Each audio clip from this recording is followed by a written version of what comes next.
nuk e kam të gjithë episodin parasysh. Jam absolutisht për respektim e gazetarëve, s'ka asnjë diskutim, dhe ju, në qoftë se në anën tjetër, në 3 muaj, nuk më ridot një pyetje, në këtë anë keni bë pyetje dhe keni marrë çdo përgjigje për çfarëdo që keni dashur dhe çu do jemi, nuk kemi ndryshim tonë.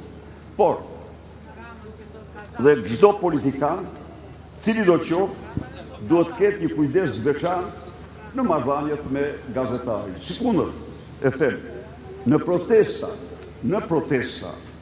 kur ka një kaos, besoj se gazetari duhet të ketë në qoftë se nuk e mbështet protestën dhe s'ka asnjë arsye pse detyrim për të mbështetur protestën, nuk duhet të përpiqet të marrë porosi dhe të zbatoj porosi të cilat nuk është vendi për t'i zbatuar aty, sepse mund të krijojë gjakzësira dhe gjëra të papëlqyera. Kjo është e gjitha. Po marrëdhëniet me Partinë Demokratike ju i keni patur në tërësi më normale krahasuar me çdo forcë tjetër politike.